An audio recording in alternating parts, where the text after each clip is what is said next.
ಪೂಜೆಯನ್ನು ಮಾಡಿ ತಲೆ ಮೇಲೆ ಹೊತ್ಕೊಂಡು ಬಸವಣ್ಣವರು ಮರಳಿ ಹರಳಯ್ಯನವ್ರ ಕೈಗೆ ಕೊಟ್ಟರು. ಭಕ್ತಿಯಿಂದ ಹರಳಯ್ಯನವರು ಶರಣರು ಮೆಟ್ಟಬೇಕಾದಂಥ ಈ ಚಮ್ಮಾವಿಗೆಯನ್ನ ತಲೆ ಮೇಲೆ ಧಾರಣ ಮಾಡಿಕೊಂಡಾರ. ಅಂದ್ರೆ ಈ ಆವಿಗೆಯನ್ನು ಇಟ್ಟು ಪೂಜೆ ಮಾಡಬೇಕಂತ ತಿಳ್ಕೊಂಡು ಹಿಡ್ಕೊಂಡು ಬರ್ತಿರ್ಬೇಕಾದ್ರೆ ದಾರಿಯ ಮಧ್ಯದಲ್ಲಿ ಮಧುವರಸ ಅಂತ ಒಬ್ಬ ಪ್ರಧಾನಿ ಬರ್ತಾನೆ. ಮಧುವರಸ, ಆ ಮಧುವರಸ ಪ್ರಧಾನಿ ಯಾವಾಗ ಬರುವಾಗ ಆ ದಾರಿಯ ಮಧ್ಯದೊಳಗನೆ ಈ ಹರಳಯ್ಯ ಅವರ ಪರಿವಾರದವರು ಆ ಆವಿಗೆಯನ್ನು ಹಿಡ್ಕೊಂಡು ಬರ್ತಿರ್ತಾರೆ. ಎದುರಿಗೆ ಬಂದ ಮಧುವರಸ ಕೇಳ್ತಾನೆ, ಏನದು? ಈ ಕಡೆಯಲ್ಲಿ ಹೋಗಿತ್ತು ಸವಾರಿ. ಅವಾಗ ಹರಳಯ್ಯನವ್ರಂತಾರೆ, ಇಲ್ರಪ್ಪ ಬಸವಣ್ಣವ್ರಿಗೆ ಪಾದರಾಕ್ಷಿಗಳನ್ನು ಕೊಟ್ಟು ಬರಾಕ್ ಹೋಗಿದ್ವಿ ಅಂದಾಗ, ಯಾಕೆ ಪಾದರಾಕ್ಷಿ ಆತನಿಗೆ?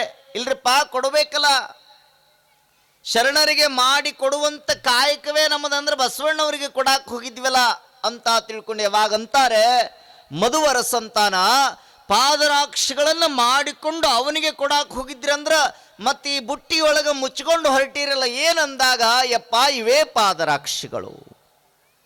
ಹೌದಾ? ತೋರಿಸ್ರೆಗರದನ ಅಂದ್ರವ್ರು. ಯಾವಾಗ ಪ್ರಧಾನಮಂತ್ರಿ ಆಗಿರುವಂತ ಬಸವಣ್ಣವರಿಗೆ ಪಾದರಾಕ್ಷಿಯನ್ನು ಸಮರ್ಪಣೆ ಮಾಡಲಿಕ್ಕೆ ಹೋಗಿದ್ರು ಹರಳಯ್ಯನವರು. ಇಲ್ಲೇ ಮಧುವರಸಂತಾನ, ಅವನಿಗೆ ಎಷ್ಟು ದುರಹಂಕಾರ ಬಸವಣ್ಣನಿಗೆ.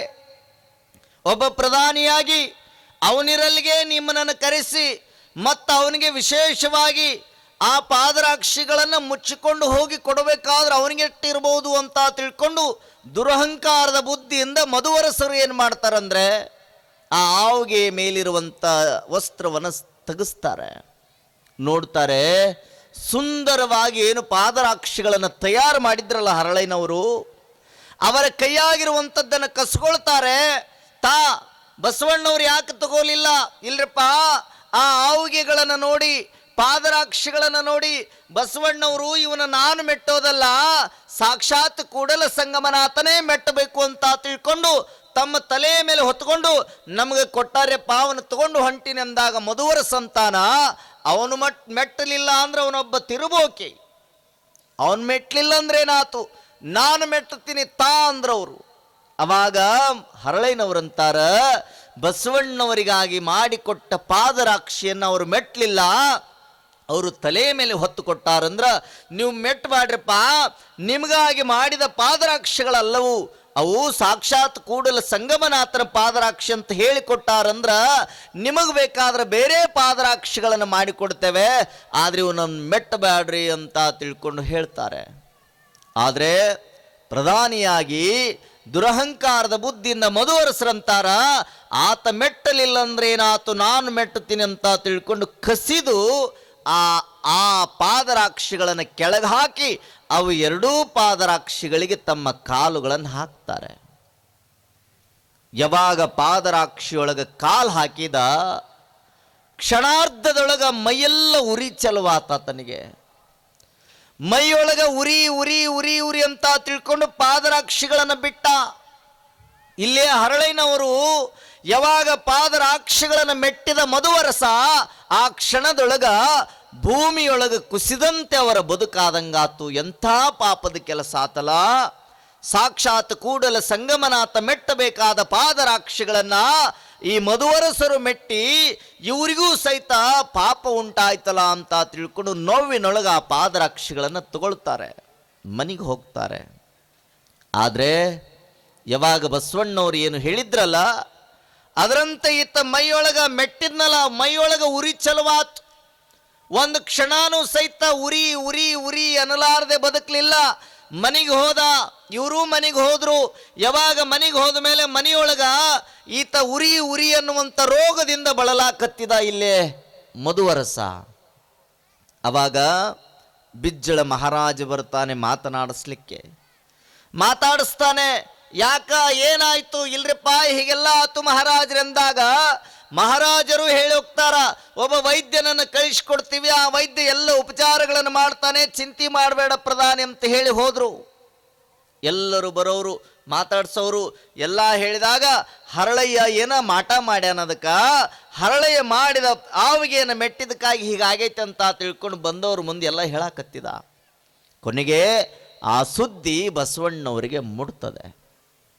ಬಸವಣ್ಣವರಿಗೆ ಯಾವಾಗ ಬಸವಣ್ಣವರಿಗೆ ಆ ಸುದ್ದಿ ಮುಟ್ಟಿತು, ಆ ಕ್ಷಣದೊಳಗೆ ಬಸವಣ್ಣವರು ಸಹಿತ ಅವ್ರನ್ನ ಮಾತನಾಡಿಸ್ಲಿಕ್ಕೆ ಎಲ್ಲಿಗೆ ಬರ್ತಾರಂದ್ರೆ ಅವರ ಮನೆಗೆ ಬರ್ತಾರೆ, ಮಧುವರಸರ ಮನೆಗೆ. ಒಬ್ಬ ಪ್ರಧಾನಿಯಾಗಿರುವಂಥ ಬಸವಣ್ಣ, ಭಕ್ತಿ ಭಂಡಾರಿ ಬಸವಣ್ಣವರು ಅವರು ಬಂದು ನೇರವಾಗಿ ಮಧುವರಸರ ಮನೆಗೆ ಬಂದು ಮಧುವರಸರ ಮುಂದೆ ಕುಳಿತು ಹೇಳ್ತಾರೆ, ಯಾಕ್ರಪ್ಪ ಏನಾಗಿದೆ ನಿಮಗೆ? ಕುಶಲೋಪರಿಯನ್ನು ವಿಚಾರ ಮಾಡಿದಾಗ ಮಧುವರಸರಂತಾರ, ಇಲ್ರಪ್ಪ ಹೀಗೆಲ್ಲ ಆಯ್ತು, ಬಸವಣ್ಣ ಹಿಂಗೆಲ್ಲ ಮಾಡಿದ್ರು ಅಂತ ತಿಳ್ಕೊಂಡು ಹೇಳಿದ ಮೇಲೆ ಬಸವಣ್ಣವ್ರು ಹೇಳ್ತಾರೆ, ನಿಮಗೇನಾದರೂ ಅದು ಆರಾಮಾಗಬೇಕಾದ್ರೆ, ನಿಮಗದು ಕಡಿಮೆ ಆಗಬೇಕಾದ್ರೆ ನೀವೇನಿಲ್ಲ, ಆ ಆವಿಗೆಗಳನ್ನೇನು ಮಾಡ್ಯಾನಲ್ಲ ಚಮ್ಮಾವಿಗೆಯನ್ನು ಹರಳಯ್ಯನವರ ಮನೆಯೊಳಗ ಕರಿಬಾನಿ ಅಂತ ಇರ್ತದೆ. ಆ ಕರಿಬಾನಿಯಲ್ಲಿರುವಂಥ ನೀರನ್ನು ತಂದು ನೀವು ಸ್ನಾನ ಮಾಡಿದರೆ ನಿಮ್ಮ ಉರಿ ಕಡಿಮೆ ಆಗುತ್ತೆ ಅಂತ ಬಸವಣ್ಣ ಹೇಳಿದ. ನೀನು ಶ್ರೇಷ್ಠ ಭಕ್ತನಾಗಿರುವಂಥ ಶಿವಭಕ್ತನಾಗಿರುವಂಥ ಹರಳಯ್ಯನವರ ಮಾಡಿ ತಂದಿರುವಂಥ ಆವಿಗೆಯನ್ನು ನೀನು ಮೆಟ್ಟಿ ಪಾಪಕ್ಕೆ ಗುರಿಯಾಗಿಯಲ್ಲ, ಆ ಪಾಪ ಪರಿಹಾರ ಆಗಬೇಕಾದ್ರೆ ಮರಳಿ ನೀನು ಹರಳಯ್ಯನವರ ಮನೆಯಲ್ಲಿರುವಂಥ ಕರಿಬಾನಿ ಅಂತ ತಿಳ್ಕೊಂಡು ತೊಗಲನ್ನ ಚರ್ಮವನ್ನು ಹದ ಮಾಡುವುದಕ್ಕೆ ಎದ್ದಾಕಿರ್ತದಲ್ಲ ಆ ನೀರನ್ನು ತಂದು ಸ್ನಾನ ಮಾಡಿದರೆ ಕಡಿಮೆ ಆಕೈತೆ ಅಂತ ಬಸವಣ್ಣ ಹೇಳಿದ.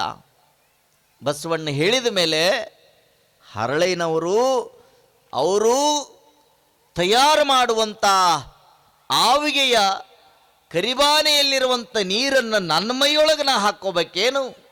ಹಾಕ್ಕೊಳ್ಳೋದಿಲ್ಲ. ಏನು ಬುದ್ಧಿಗೆ ಹಿಡಿದಾರ ಬಸವಣ್ಣ? ಶ್ರೇಷ್ಠ ವ್ಯಕ್ತಿಗಳು ನಾವು, ಶ್ರೇಷ್ಠ ಧರ್ಮದವರು. ಒಬ್ಬ ಪ್ರಧಾನಿಯಾಗಿ ಬಸವಣ್ಣ ಹೇಳುವ ಮಾತುಗಳನ್ನು ಕೇಳಿಬಿಟ್ರ ಎಂಥ ಶಾಣೆ ಅದಾನ ಬಸವಣ್ಣ ಅಂತ ಬಸವಣ್ಣನಿಗೆ ಹಿಗ್ಗಾಮುಗ್ಗ ಬೈದ. ಬಸವಣ್ಣವರು ಹೋದ ಮೇಲೆ ಬೈಯಾಕತ್ತಿದ. ಮನೆಯೊಳಗ ಅವನ ಮಗಳಿರ್ತಾಳ ಲಾವಣ್ಯವತಿ ಅಂತ. ಯಾವಾಗ ಬಸವಣ್ಣವ್ರ ಮಾತನ್ನು ಕೇಳಿಲ್ದಲ್ಲ ಲಾವಣ್ಯವತಿ, ಬಸವಣ್ಣವ್ರು ಎದ್ದು ಹೋದ ಮೇಲೆ ಲಾವಣ್ಯವತಿ ಮಗಳು ಬಂದಂತಾಳ ತಂದೆಗೆ ಮಧುವರಸರಿಗೆ, ಯಪ್ಪ ಬಸವಣ್ಣವರು ಎಲ್ಲರಿಗೂ ಒಳಿತನ್ನು ಬಯಸವ್ರಪ್ಪ, ಬಸವಣ್ಣವರಲ್ಲಿ ಕೆಟ್ಟ ಭಾವ ಇಲ್ಲ, ಬಸವಣ್ಣವರಲ್ಲಿ ವಂಚನೆ ಮೋಸ ಯಾವುದೂ ಇಲ್ಲ, ಅವ್ರು ಯಾವಾಗಲೂ ಸಹಿತ ಇನ್ನೊಬ್ಬರಿಗೆ ಒಳಿತನ್ನಾಗಲಿ ಅಂತ ಬಯಸುವಂಥ ವ್ಯಕ್ತಿತ್ವ ಅವ್ರದ್ದು. ಬಸವಣ್ಣವರು ನಿನಗ ಆಗಿರುವಂಥ ನೋವನ್ನು ಉರಿಯನ್ನು ಕಡಿಮೆ ಮಾಡುವುದಕ್ಕಾಗಿ ಹಾಗೆ ಹೇಳ್ಯಾರಂದ್ರ ಅವ್ರ ಮಾತನ್ನು ಕೇಳಿ ತಗೊಂಡು ಬರಾನ ನೀರು ಅಂತಾಳ ಮಗಳು. ಅವಾಗ ಮಗಳಿಗೆ ಬೈತಾನ, ಅವರಿಗೆ ಬುದ್ಧಿಲ್ಲ ಅಂದ್ರ ನಿನಗೂ ಬುದ್ಧಿಲ್ಲ, ಇದ್ರಾಗ ನೀನು ತಲೆ ಹಾಕಬೇಡ ನಡಿ ಅಂತ ಬೈದು ಕಳಿಸಿದ. ವಾರ ಹೋತು, 15 ದಿನ ಹೋತು, ಉರಿ ಉರಿ ಉರಿ, ಕುಂತರೂ ಸಮಾಧಾನ ಇಲ್ಲ, ನಿಂತರೂ ಸಮಾಧಾನ ಇಲ್ಲ, ಏನು ಮಾಡಿದರೂ ಸಮಾಧಾನ ಇಲ್ಲ. ಆದರೆ ಕೊನೆಗೆ ತಂದೆಯ ಕಷ್ಟವನ್ನು ನೋಡಲಾರದೆ ಮಗಳು ಏನು ಮಾಡ್ತಾಳಂದ್ರೆ ಆತನಿಗೆ ಗೊತ್ತಿರದೆ ಹರಳಯ್ಯನವರ ಮನೆಗೆ ಹೋಗಿ ಆ ಕರೆಬಾನಿಯಲ್ಲಿರುವಂಥ ನೀರನ್ನು ತಗೊಂಡು ಬರ್ತಾಳ. ತಗೊಂಡು ಬಂದು ಮನೆಯೊಳಗಿರುವಂಥ ಮಧುವರಸರು ಸ್ನಾನ ಮಾಡುವಂಥ ಹಂಡೆಕ ನೀರನ್ನು ಸುರುತ್ತಾಳ. ಸ್ನಾನಕ್ಕೆ ಕರಿತಾಳ ತಂದೆಯನ್ನ. ಯಾವಾಗ ಸ್ನಾನಕ್ಕೆ ತಂದೆ ಬಂದ, ಮೈಯೆಲ್ಲ ಉರಿ ಇದೆ, ಒಟ್ಟ ಸಮಾಧಾನ ಇಲ್ಲ, ಎಷ್ಟು ಕಷ್ಟ ಆಗ್ತಾ ಇದೆ, ಏನು ಮಾಡೋದು ಬಿಡವ, ಸ್ನಾನ ಮಾಡ್ಯಾರ ಏನು ಮಾಡೋದು ಅಂದಾಗಿಲ್ಲಪ್ಪ, ಮಾಡ್ಬಾ ಅಂತ ಒತ್ತಾಯದ ಮೇಲೆ ಮಗಳು ಕರ್ಕೊಂಡು ಬಂದು ಬಚ್ಚಲದೊಳಗೆ ನಿಲ್ಲಿಸಿ ಆ ಹಂಡ್ಯದಲ್ಲಿರುವಂಥ ನೀರನ್ನು ಒಂದೊಂದು ಚೆರಿಗಿ ಆ ಮಧುವರಸನ ದೇಹದ ಮೇಲೆ ಹಾಕಿದಾಗ ಹೆಂಗ ನೀರು ಆ ದೇಹದ ಮೇಲೆ ಬೀಳ್ತಿತ್ತೋ ಹಂಗ ಆತನ ಉರಿ ಕಡಿಮೆ ಆಗ್ತಾ ಹೋಯ್ತು.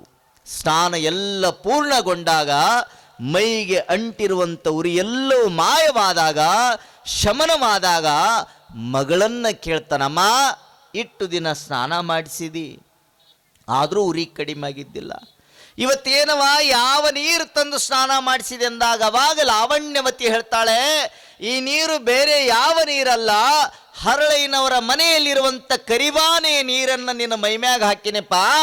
ಅವಾಗ ಕಡಿಮೆ ಆಗೈತೆ ಅಂದಾಗ ಮಧುವರ ಸಂತಾನ, ನಾನು ಶ್ರೇಷ್ಠ ಶಿವಭಕ್ತನಾಗಿರುವಂಥ ಹರಳಯ್ಯನವರಿಗೆ ನೋವು ಮಾಡಿದ್ನಲ್ಲ ಅಂತ ತಿಳ್ಕೊಂಡು ಅಂದಿನಿಂದ ಹರಳಯ್ಯನವರ ಮನೆಗೆ ಹೋಗಿ ನೇರವಾಗಿ ಮಧುವರಸರು ತಪ್ಪನ್ನು ಒಪ್ಪಿಕೊಂಡು ನನ್ನನ್ನು ಕ್ಷಮಿಸಬೇಕು ಮಹಾಶರಣರಂತ ತಿಳ್ಕೊಂಡು ಬೇಡಿಕೊಂಡು ಬರ್ತಾನೆ.